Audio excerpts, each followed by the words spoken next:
listening to the AFTERBUZZ TV network, now the largest new media platform on the web, and your #1 source for after-show entertainment.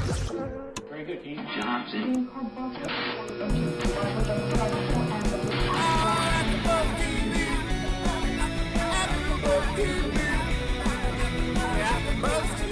From the AFTERBUZZ Studios in Los Angeles, California, presented by Maria Menounos and Bing.com, and streaming live thanks to Akamai Technologies, this is AFTERBUZZ TV's Revenge After Show. We'll break down tonight's episode and get you all the latest news and gossip. If you'd like to buzz in on tonight's show, you can buzz us at 424-256-1729. That's 424-256-1729. And now, another post-game wrap-up show for your favorite TV show. It's AFTERBUZZ TV's Revenge After Show. Welcome, everybody. Bing is for doing it, and we are here doing another Revenge Season 2, Episode 6. Called Illusion. Yes. I, of course, am your host, Phil Svitek, joined alongside tonight by only one co-host, but nevertheless, we will deliver an amazing show. She is Gabrielle Loren. Welcome, everybody. What's up, what's up?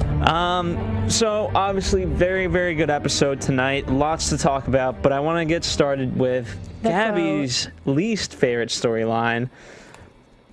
No, the quote. We always start with the quote. That's right. Let's start with the quote. Yeah, then the least favorite storyline. All right, let's start with the quote. So the quote is, if we choose to, we can live in a world of comforting illusion.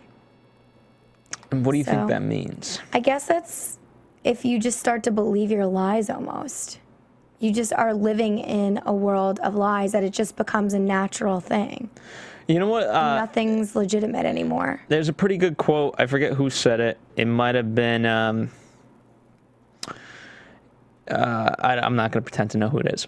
But the quote goes, the artist lies to himself, the liar only to others. And so when you can convince yourself of your own lies, then you know what? You truly are an artist. Yeah. And I think it relates to all these people. Like, they just live in such... I mean, they believe all of their lies. They do. You know, and it's hard to now see what's what. I agree. I mean, I feel like everyone's just so lost in the story. They're all just lost. And it just keeps getting deeper and deeper and deeper. And I said this to Phil tonight, that is Emily tired? Because I would be tired after all of this. The plotting, the nonstop, thinking of her master plan and making sure everything pans out perfectly. It is exhausting just watching her. Although I love it, it's exhausting. It is, but when you're motivated, you know, it's something to do. It gives you a reason to get up in the morning, and especially for her.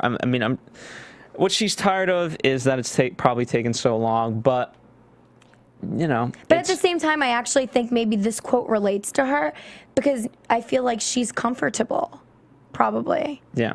Because she's living in her own illusion. So she's comfortable with it now. She is. So, yeah, I would say that much about that quote. Fair enough. So now the most boring storyline. Well, we'll definitely talk. We'll tie in the quote with all these different storylines. Yes. But let's start with kind of the bar. I'll call it the bar storyline. We have the grand reopening, and again, it's nice to kind of see this.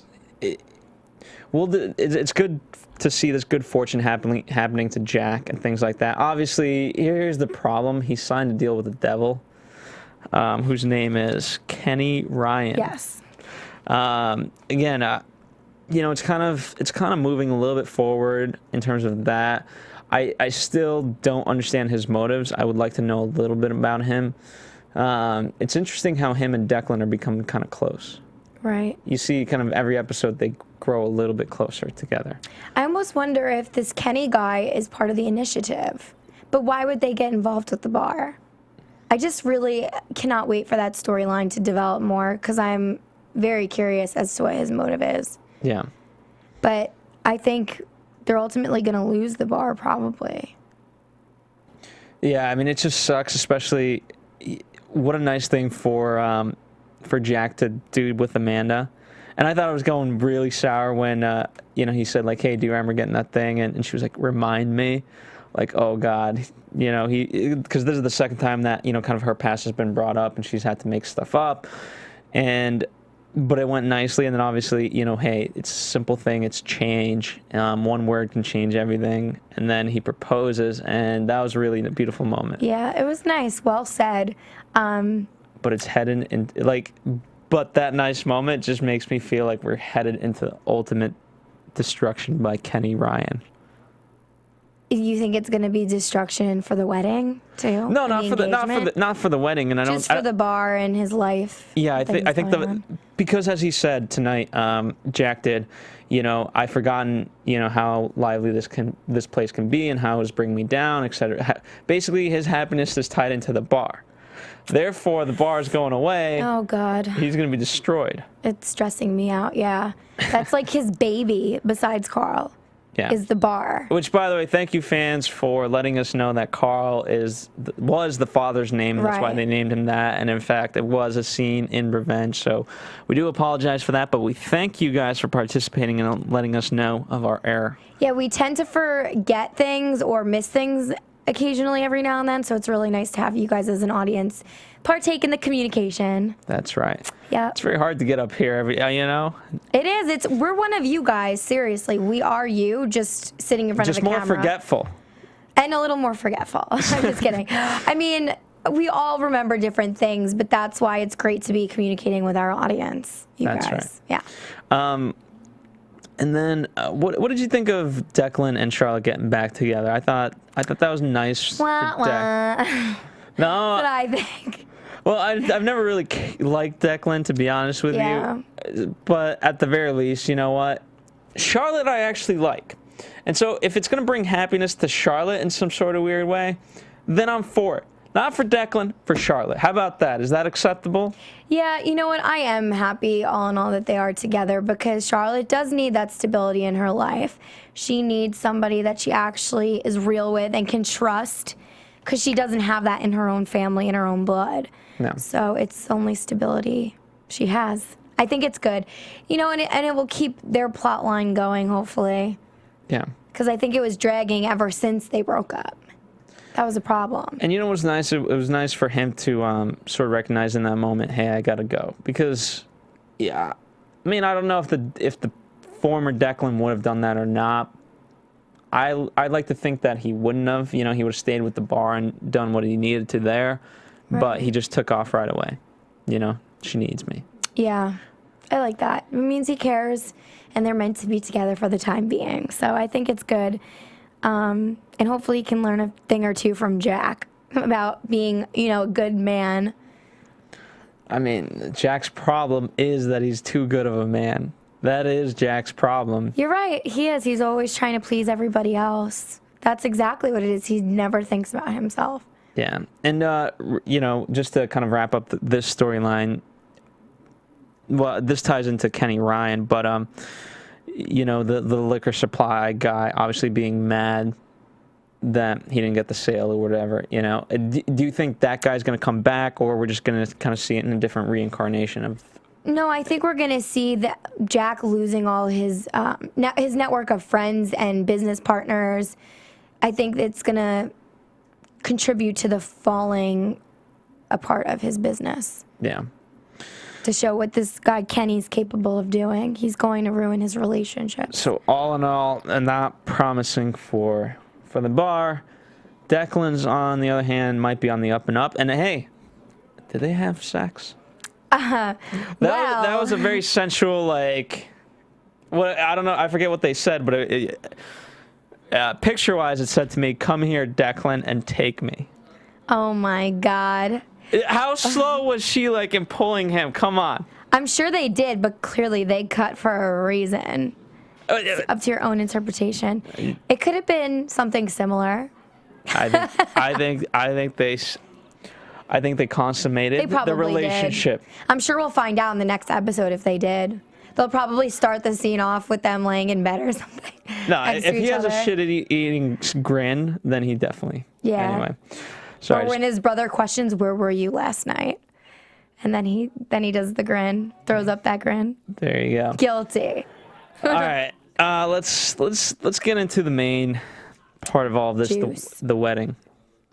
And kind of let's start with the pre-wedding. We'll go in this order, obviously. Pre-wedding, wedding, post-wedding. I like that. Sounds good. So let's talk about kind of everyone's prep for the wedding. That was the fastest wedding I've ever seen. You know, hey, we're just going to get married this weekend. Yep.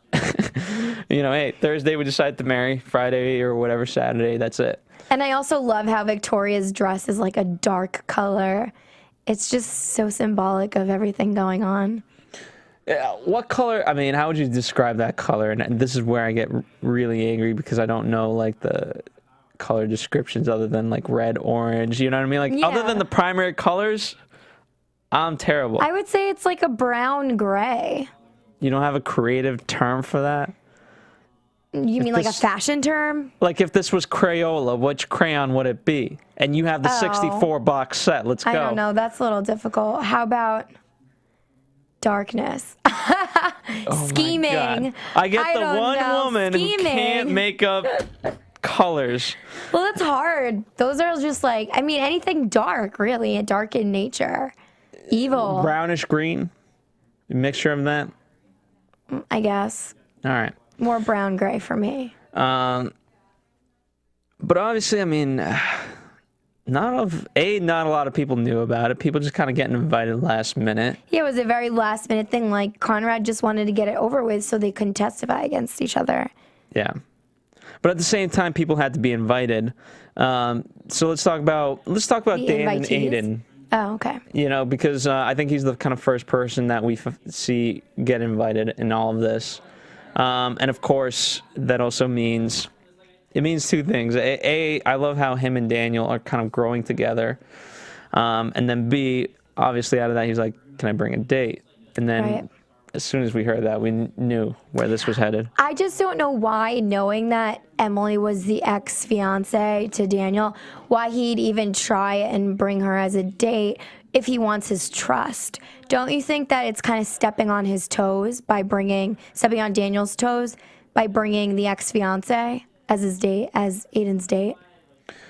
I guess I would agree with you, but at the same time, I don't know. There's unfortunately, like, I don't know. I think guys have a tendency that they can rise above that. Sorry to be sexist. So it's like okay in your world? It's like not a big deal? I don't know. I mean, how you just pass them around?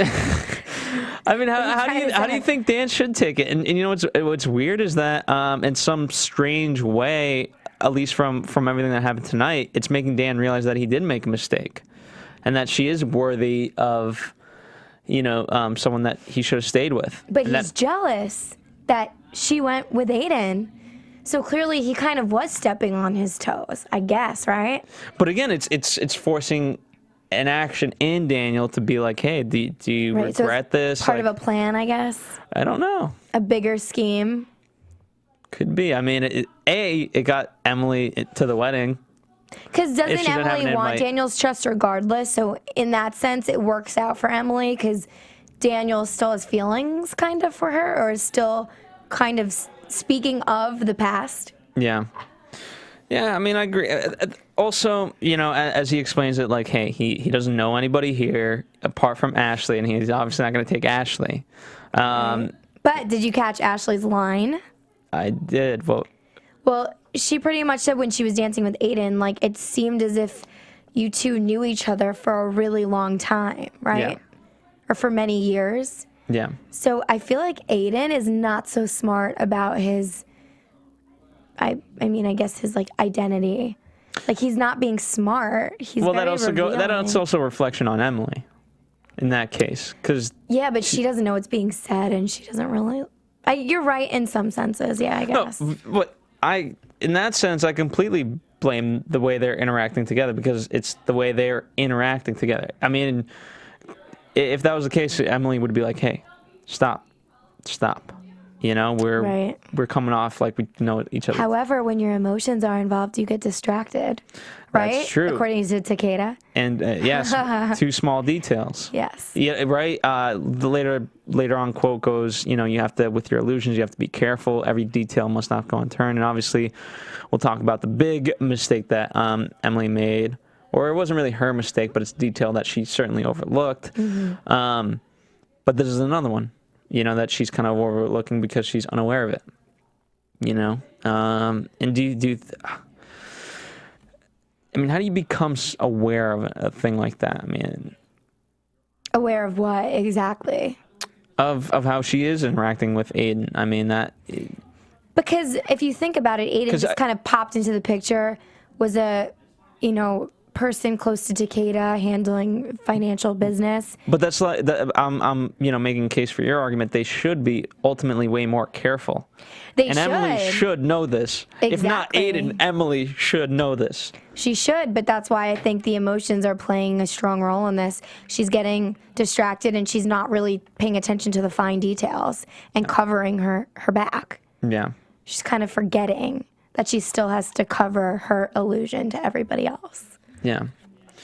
And while we're on the subject of kind of this square triangle, or no, square love, usually it's a love triangle. This is square love. I feel like everyone's in triangles right now. Daniel, Ashley, Emily, Too many Jack, Amanda, Emily. But like with your Aiden, Emily. like you revealed in our news and gossip, you know, the 2 dancing together, right? Daniel and Emily, and then Aiden and Ashley. Yeah, a while ago, right? The picture. So it came true tonight, and obviously we saw the circumstances, and as we predicted, or you more specifically predicted, it ended up being right. But again, interesting how it's now making, again, Daniel feel like, okay, you know, you cheated on me because I was becoming a Grayson, and you were right. What if I wasn't becoming Grayson? And then, you know, obviously, Emily had to talk with her mother early on, and I'm like, oh, thank God I didn't become a Grayson, blah, blah.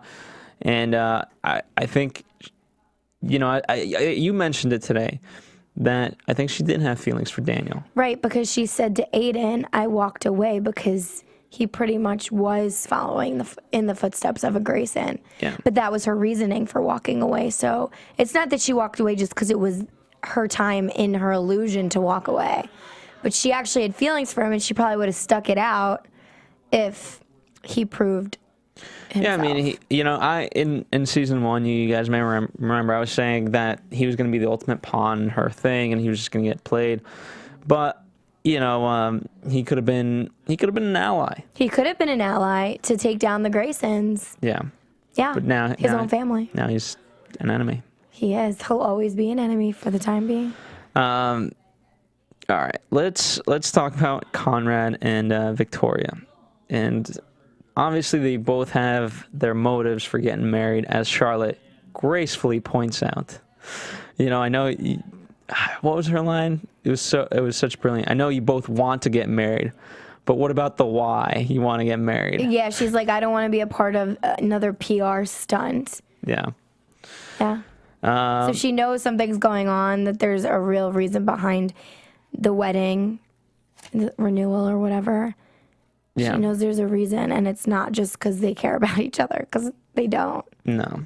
And I love Conrad putting in the effort, and obviously it comes back to bite him in the ass with the cuffling, especially. You know, CG, Conrad, Grayson, and that becomes obviously at the crime scene and all that.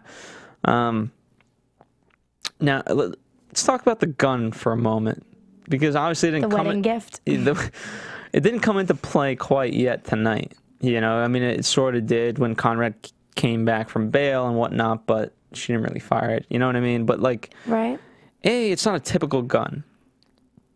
It's I wouldn't say it's like bejeweled, but it's kind of bejeweled, kind of white. You know, so obviously you can hide it in your purse or whatever. Why that gift?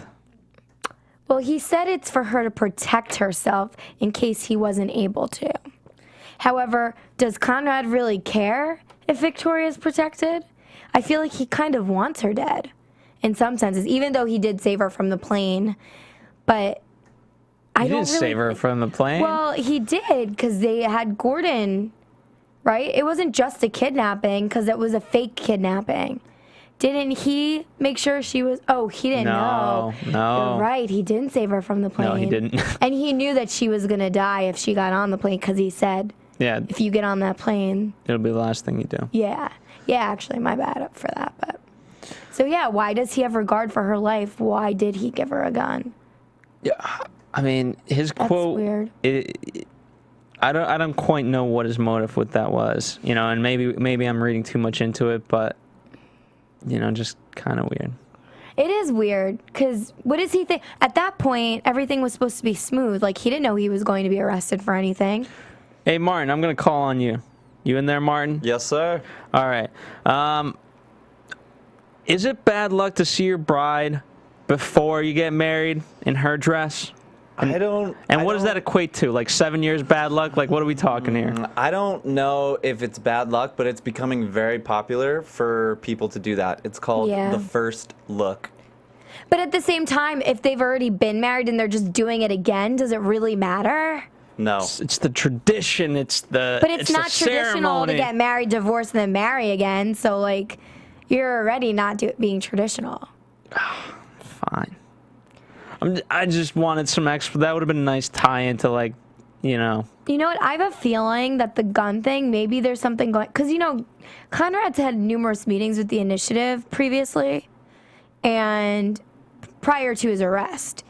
And maybe it involves Victoria's life, or maybe she's in jeopardy or could be in jeopardy. So maybe that was him trying to help her in some way and give her a gun because maybe something's going to go down soon. I think you're right. I think you're right in the sense that, again, at that point he doesn't know that Gordon is dead. And at any point, you know, as the closer they are together, the more they can go after each of them. And obviously you don't want Victoria to be kidnapped, murdered, whatever the case could be. And so, okay, all right. I'm glad we worked that out. Let's talk about the photo, because that was a huge tie-in, especially to Kara and that storyline. Right. Because we see initially that David Clarke. Victoria's looking at the photo, and I forget, you know, in that moment, up until then I'd forgotten how powerful that photograph actually is. You have David Clarke, and then you have Gordon, and then obviously Victoria is for David Clarke, Kara is for Gordon. And Kara used to be for David Clarke. I guess. I mean, I don't know I'm still trying to figure out what the hell that relationship was like. Unstable. To say the least. But obviously, I mean, did you think Kara saw the photograph? You know what I was also wondering, though? Does Kara know that Gordon killed David Clarke? Does she know? I don't think she knows that. Because I wonder if she knew how she'd feel. Victoria didn't either, up until obviously. Yeah, you're right. Up until, you know, I guess when she found out because of video or whatever was leaked to her. Yeah. With knowledge of what happened. But that's, I mean, I wonder if that would change her opinion on the whole situation. Kara's opinion. No, because I don't think she liked David. I don't know. But it was the father of her child. I mean, she must have liked him at some point before she went crazy. Yeah, weird. This is a really weird storyline. There's still so many unexplained things. I think that's really what it comes down to. It is, but I think ultimately, and she said it, right? You're either on David's side, you're on Gordon's side, or you're on the Grayson side. Or the initiative. Or the initiative. So I guess 4. Right. And so I think her and David were opposites, and as she was with Gordon, and therefore, again, it was just the perfect, like,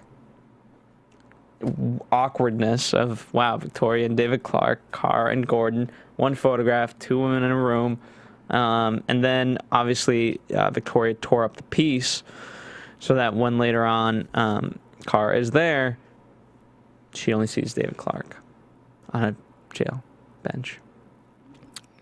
Quite intriguing. So she does not know. She does not. They had she can't correlate it. They had a lot of good scenes together. tonight. And in fact, all of their scenes thus far have been amazing. But just especially the end one, like, hey, you know, I'm surprised. You know, you talk about keeping safe and all that. Did you know that Gordon was dead? Blah blah, and relating it to this sounds like someone who's suffering from loss. Very very strange conversation. What do you think? Where is their relationship headed? And I know this is more of a prediction. Victoria and Cara, yeah. I think Victoria now knows that something went down with Gordon and Cara because I don't know if she was gasping for her life, thinking she was going to be thrown over the balcony, or if she was gasping because she figured it out. Like, Cara was dating Gordon or had feelings for Gordon. Yeah. You know? She probably doesn't know about them being married because I don't think she was wearing her wedding ring. However, she was massaging her finger, her ring finger. Oh, good pickup. So, you never know. I don't think she was wearing the ring, but I think she was touching her finger excessively. Yeah, and it was also, you know, in their earlier conversation, Cara said, you know, I know understand it that Gordon spoke with you every day. Well, my torture spoke at me. I didn't really, you know, I was the one being tortured. So it was interesting, kind of, is Cara's world kind of shaking up by this, and she's kind of trying to figure out who the real Gordon Murphy is? I don't think she has a doubt in her mind who he was because nothing has been exposed about him for her to believe he was someone that was bad. You know? Is she believing an illusion of him? Well, she's believing whatever he portrayed to her. Yeah. And that was the loving husband. I love you, Cara, whatever her flashbacks were. But that could have also been an illusion. That could have been him trying to keep her from everybody else. Yeah. That could have been an illusion. Maybe he didn't care about her at all. You know? Yeah. But I almost doubt that because it seems too legitimate for that to be, like, made up. The flashbacks, it seems like he really does love her. I think he really does love her, but at the same time, she's believing an illusion of him. I mean, he's certainly not as innocent as she believes him to be. Yeah. And, you know, I think she's ultimately protecting him. Just like, I think there's some bad stuff that we're going to find out about David Clarke. I don't know. And it's also interesting, the one point that Cara walked in with, like, you know, to get a second chance at love is very rare. To get a third and a fourth, you must be some sort of temptress or whatever she says. Yeah. I thought that was a really good quote. Right. Yeah, I did too. It was good. Let's Being in her face. let's get to Mason Treadwell, who obviously came in like a lightning bolt last episode and has continued his aggressive expansion, so to speak. So I love how immediately after the events of last episode, Amanda and Emily are talking about how to rectify the situation and send Treadwell down this bad trail. And right away, I mean, I didn't predict this obviously last episode, so I'm not giving myself too much credit, but as soon as Amanda asked, what do you have in mind? Oh, Gordon in the body. So that was, I thought that was very clever, right? It's clever to set up Conrad and to, like, again, bring down the Graysons.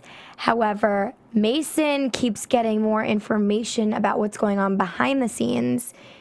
Again, I don't think Emily's thinking about everything anymore, and I think her plots are starting to fall a little bit apart. Well, there's just too much to think about, and she doesn't have the luxury of a board like Mason does to keep things track. I mean, we'll definitely also have to talk about Padma and Nolan and that kind of situation. But and it was also interesting, Amanda and Mason, they have their little meeting, and she gets, you know, obviously Mason down that path. But she also says to Emily, like, next time he goes after my family, I'm handling it my way. Yeah. Like, you know. As in she might murder him. Well. Wouldn't be her first time. It wouldn't be the first time, but it also, here's the problem with that. And I don't even know if it's murder, but any time that it's not Amanda's plan, she's not in control, and then it could, you know what I mean? And then think of all the mistakes that Amanda made today, or Emily made today, and we thought, you know, that she had it under control. Now imagine if someone else just goes off rogue, right?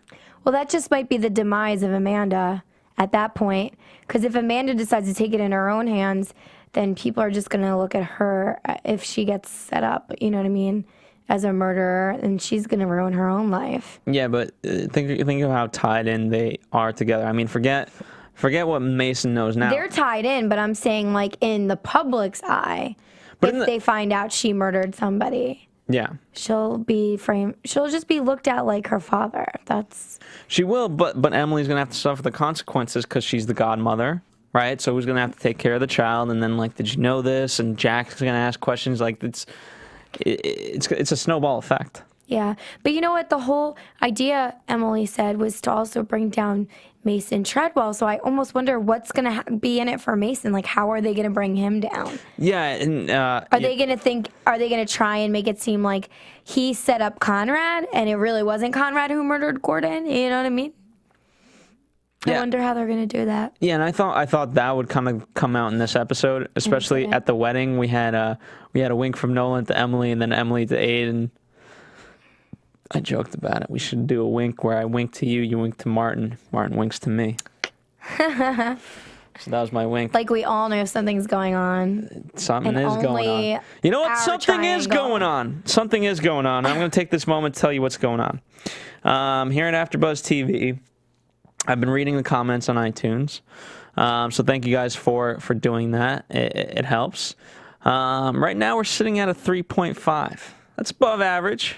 Out of 5. I would like us to, why don't we shoot for next week to get to 4 people? I think we try to do a really good job, and we also try to incorporate you guys as much as possible into the conversation. And for those of you who have been tweeting with us and on YouTube and things like that, you guys have seen the love. We definitely show the love. Right. So I'm urging you guys to rate and comment on iTunes, and let's get up to 4 stars. Eventually, I want to get to 5, but let's baby steps here. So please, guys, really try to do your part. Rate and comment. If you've rated in the past, feel free to re-rate us. Let us know how we're doing now. Give us your thoughts and opinions on anything that we can improve. We'll gladly do it. And then, secondly, tell a friend. I'm sure you have a lot of friends that are fans of Revenge. Let them know, hey, we're out here too. So, and you know what? I guarantee you they'll appreciate it. Right. So, thank you guys for listening. Where were we? Mason Treadwell. Oh, the tie-in. Yes. So, yeah, I thought they were going to tie that in, but clearly they didn't. Yeah, hopefully next episode, because I just don't see him being out of the picture, and the only thing I could see is them setting him up for setting up Conrad. Well, let me ask you this. It was obviously very strange in terms of what happened with Victoria and Treadwell, because he called her and she says, you have terrible timing, actually, right. Blah blah. And so then she knew what was going down, but yet she's not very happy about, right? I mean, I don't know, she just didn't, especially her hatred towards the end when he comes in and she's like, like, what are you doing here, pretty much? Yeah. Yeah. And so I don't know, where do they stand, Victoria and Mason? Well, I think it's a love-hate relationship. I mean, Mason just meddles so much, but at the same time, she has to do her best to kind of literally keep him around in a nice way, because he has so much information. But she's not even being nice. Well, I mean, as in, she can't kind of like completely dismiss him. Yeah. But she also wants him to keep doing what he's doing, because she was, clear to us, she seemed content over the phone when she knew that Mason and the authorities were at her place. Well, she was, during the wedding. To me, it feels like she just took really the lesser of 2 evils. I mean, I think she kind of knew what she was getting into. I mean, she's absolutely 100% not happy about it, but still, Conrad being in jail was better than the alternative. Right. Which I think by this point, it's like survival of the fittest. She just has to do what's going to make her safe. Yeah. She has to look out for herself. Really, that's what it comes down to. I don't think it's about her kids. I don't think it's about the family business. I don't think it's, you know what I mean? I think it's just about her and saving her. Yeah. That's it. And, this kind of this kind of goes back to a few episodes when they were talking about, making fast decisions and things like that. She made decisions really fast. I mean, the fact of, when her and Dan were dancing, she took the opportunity to say, hey, you know what? You don't want to come off to the board as a young kid, blah, blah. Don't give yourself more credit. The board must see you as a replacement for your father. With Conrad, she says, no, let's stay here. I want to wake up tomorrow as a family. Like, obviously, yep, he's mad about that line later on. But again, she thought well on her feet, in those moments. She did what she had to do to, I don't know, just survive. Really, that's what it is. But it's unfortunate because it's like after so many different events and the things that they go through, like, why does Conrad keep trying to, work with her as an ally? Because it's just not working out. Well, here's the thing. I think they've not helped each other. I think he has no one else. The initiative can help him, but at such a great, they're not his allies. He now has the initiative to help him since he made a deal with them. Well, they're not. We need a better term than help. Help is something a friend does to a friend. They are, blackmailing him. I don't know if that's the right word. But at the same time, they're promising him. He's promising them something, and they're promising him something. And I think in order for him to also survive, he made this deal with them so that he is in safe zone. Yeah, but so they are helping him in certain senses. They're giving him what he wants so that he can give them what they want. Here's the interesting part that came out. It had it not been for David Clarke, Conrad, I think, would have taken the fall for the jetliner because he didn't know about that. So, it's interesting. I mean, again, I think if I'm to take Victoria's situation as a microcosm for what's happening with Conrad. Mm-hmm. Again, he took the quick deal in order to. I think, if anything, here's the thing, right? Jack partnered with Kenny because it was an easy solution. Victoria, I think, partnered with Mason Treadwell because it was an easy solution. And then you have Conrad with the initiative because it's an easy solution to get out of jail and obviously kind of get, pardoned or whatever you want to say. What it comes down to is nobody's thinking here. It's just the fastest response they could give. The fastest that gets me out of trouble exactly. Right now. It's always about the now. So nobody's thinking about consequences. No. So that's what I'm most worried about. So let's talk about the meeting with the initiative. Yes. This woman is creepy, by the way. Yeah, she is weird. Oh, my God. It's nice to see a woman in charge, too. Handling business and, kind of intimidating Conrad. Conrad, he was really depressed. I mean, he was about to cry. He looked like he was tearing up. My life is ruined. I'm going to be... over. I'm literally going to be dead over this. Yeah. And then, what do you know? He's out of jail within 24 hours on bail, for murder. That's pretty sweet. Well, that just goes to show the power of the initiative. It does. So, which means that there probably are a lot of inside people. We'll definitely have to get into more predictions about what that means. It's going to be worse than last time. I mean, that's frightening. Yeah. Well, okay, so the woman said, you have a choice to make. Can we count on your service? That's what she said to Conrad. You have a choice to make. So being that he has a choice to make, I think it's going to be between Victoria. I don't think, no. I don't think he has a choice. I think the choice was either suffer here or we'll get you out and you help us. I think that was the choice. I think it was that too, but I think within their agreement, he had to make a very hard decision. About Victoria? Could have been, yeah. That's what I think. I think it's going to be about the family. All right. Something bad's going to go down, I think. I think he knows more than he's telling. I mean, I don't... we'll see, because she didn't really give him much to go off of. I mean, although Conrad said to Victoria, I don't think I'll know until it's too late, like we mentioned, I still think he has some inkling to what the potential is. Yeah. I think you're right in that sense. All right, let's get the discovery of Gordon Murphy. Obviously, I love how that kind of starts up where Nolan just gets... what did he call him?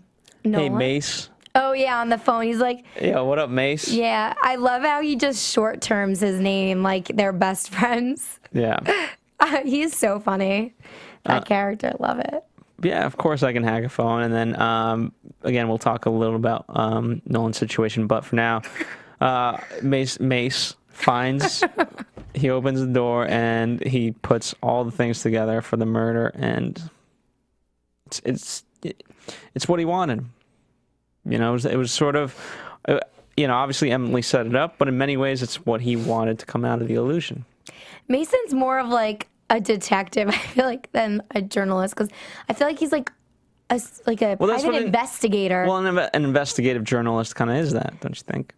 Is that really is that his title, investigative journalist? Well, yeah. Because he's like going undercover, like going to discovering murder scenes, like he is in it.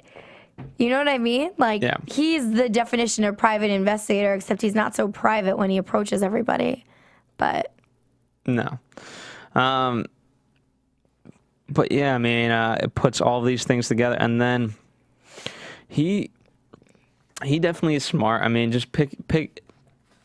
Let's talk about the juvie thing, because that's a huge, not a slip up on Victoria's part, but. Well, she doesn't know who she's supposed to be defending, you know? So she called Emily a juvie girl, and then Mason, since he has this little map, put it together and made the connection between Emily and Amanda being at the same juvenile detention center. Yeah.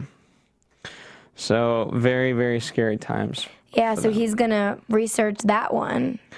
It's going to be hard times ahead. Let's because that we're kind of getting to the predictions territory, so we'll definitely pick this up just in a moment. But let's talk about Nolan's situation. Emily's giving him a lot of grief over this. Like, wait, A, you're going to the wedding. B, you're taking her. Are you nuts? Padma. And then, do you think that he kind of resolves that whole situation when they talk? I think he does, because you can tell how much Padma cares about him. She's like, no, but you don't understand. And she's like trying to defend herself, and then she listens to him. So I think that they're okay. Because, you know what, there's a reason why he wanted to get to the bottom of it, because he's not like Emily in the sense that he just wants to automatically assume and judge somebody. He wants to get to the bottom of it in his own way. Yeah. And give them the benefit of the doubt. So, I mean, he cares about this girl, obviously. So he took her to the ceremony, and you know, it was also interesting that she approached Daniel and told Daniel that it's fine, like we're dropping it pretty much. Yeah. Like there will be no further investigation into that contract. And it's interesting because Ashley kind of said the same thing. You know, like, hey, I think Aiden might be pulling this out of his ass. And, you know, but just so many things. As I'm thinking now, again, in terms of Aiden and creating a trust with Emily, like she still doesn't know that, you know, he's egging Daniel on to kind of go after this investigation. And obviously, you know, she's helping Nolan, and whether or not it helps her, you know, that could be debated. But she cares about him, and that's by Aiden doing what he's doing. That's against the direct wishes of Emily. So she doesn't have his trust. Right. And you need trust to create an illusion. Yes. That's what one of the quotes was. But however, also with the Padma thing, you see at the end, Nolan says to her, well, how far are you willing to go to help us, help our company, pretty much? Yeah. So I'm wondering how much information he's going to divulge to her about everything in general. We'll find out. Yeah. Well, on that note, let's get into predictions, because we have a lot to predict. Yes. And now, your AFTERBUZZ TV predictions.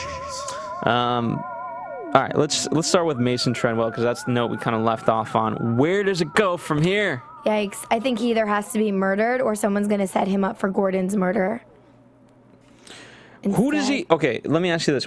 What is the first action that he takes? What do you mean? With this next. With this knowledge, does he go after? Yeah. Does he go directly after Emily? Like, what does he do? How does this knowledge help him, and what does he do with it? I think he's gonna go straight to the detention center if it still exists, find out if she was there, get the information he needs, and then go right up to Emily and put this information into her face. But you know, if he was smart, instead of we've already seen people kind of defend both of them at, you know what I mean? Oh, right, because they have, but he doesn't know who's working with who. He's totally out of the loop. However, he might try to get information. We don't know what's going to happen. But if he does confront Emily with this information, like he always confronts everybody, then it's going to be a big problem for him because she's going to put an end to his life or an end to whatever he's trying to do. Yeah. You know, it's like she's not trying to dig her own grave, so she's going to make sure somebody else's grave. I love how he just goes around, and it'd be like the equivalent of me like throwing this across the table, like, hey, I know you murdered that guy. Here's the photos. Yeah. Like, oh, okay, well, I can't really say much about that. You know, so he has a real sneaky way of just throwing evidence on you. He does, but it's weird because it's like he interrogates people, but yet that's not something you should not approach someone you think is a murderer, someone you think is this, and like confront them to their face with these accusations. Like, that's dangerous. He's crazy. Let me ask you this. He's on a mission for the truth, right? That's what he said to Victoria. I believe it was last episode. Truth is, in order to have an illusion, you need truth. Is therefore a truth an illusion, and is ultimately what he's going to find an illusion? But you know what? He keeps trying to problem solve. If he was smart, he would just write his book and give everything he knows. You know what I mean? Instead of just do everything as he goes along. It's just so stupid. It is. Well, did we get previews? Oh, we didn't watch. Did we not watch the previews? We didn't. Good job, Phil. We missed the previews. Just realized that. You're so ready to come in and do the show that you forgot to play the preview for the next episode. The 666 crew came in to watch their show, and I was like, yeah, and they were all excited to watch it, and we kind of rushed out, forgetting to watch the preview. So I don't know what's going to happen next. So what do you think about the initiative? What do you think the deal was? What's your prediction on that? I mean, here's the thing. The first step that they took was basically on par with 9/11. Like, let's not kid ourselves. So what the next step, I mean, that's going to be, my goodness. It's going to be nuts. I mean, what's worse than 9/11? Like, that's what you're really asking. Martin, what's worse than 9/11?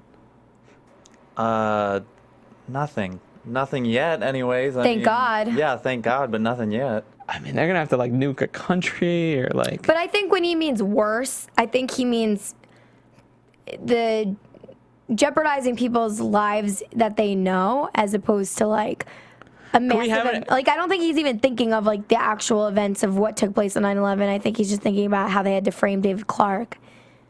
You know, so it's going to be worse than just framing one person and throwing them in jail. I'm about this. We're going to kind of follow the real timeline. You know, we have 9/11, then we're going to have the economic crisis. Obviously, they've been lying. Obviously, Nolan Corp is somehow tied into this. We know that Hamptons goes broke. We know that he's been lying about the books for investors because, you know, he wants to seem like, you know, they're on the rise. So I don't know. Do you think they're going to play to, like, actual worldly events? I mean, in some sense, they kind of are. I think in some, I mean, it's obviously it's a story and things like that, but you know, they're borrowing from life and things like that. So who knows? Anyway, that's all I got. All right. I predict next week we'll have Catherine and Anna. No, we won't have Catherine because she's going to be in Australia. Yeah, Catherine won't be here. Which, by the way, Ashley is in Australia as well from the cast. So limited tweets tonight from her. Are they meeting up? Maybe. You never know. Sounds scandalous. Anyway, where can they find you if they want to continue the conversation? By the way, obviously, we may have missed some things for time reasons, and obviously we just kind of get in here. So if there's anything you want to talk about more, a perfect way to do that is to follow Gabby at Gabrielle_Loren. There you go. And can I add one more thing in? Oh, yes, the Red Cross. Yes. You guys, in light of everything with Hurricane Sandy and what's going on in the entire East Coast, we're both from the East Coast. We know people affected. If you can, please donate or help out in any way you can because a lot of people do not have homes. I have a lot of friends that can't go home, lost everything. So it's like a really serious matter right now. And we also host the Jersey Shore after show. And I mean, that was our baby at AFTERBUZZ TV, and there's no more Jersey Shore. It doesn't That's right. exist. So, I mean, if you can make a donation or donate supplies, you should definitely go out and help when, you know, it's a time of need. America needs you. So do that. That's right. Yep. And we, of course, need you to rate and comment on Yes. iTunes. Again. Anyway, follow us at AfterBuzz TV. Follow Gabby at Gabrielle Gabrielle_Loren again. And we'll be back next week. From Bing.com, executive producers Maria Menounos, Kevin Undergaro, Phil Svitek, and the entire AfterBuzz TV staff, we would like to thank you for listening to the AfterBuzz TV network. To watch or listen to other after shows and post comments or questions, be sure to visit AfterBuzzTV.com. I'm Sir Richard Wentworth, and this has been a presentation of AfterBuzz TV. Buzz you later. The views expressed herein are those of the hosts only and do not necessarily reflect the views of AfterBuzz TV or its owners or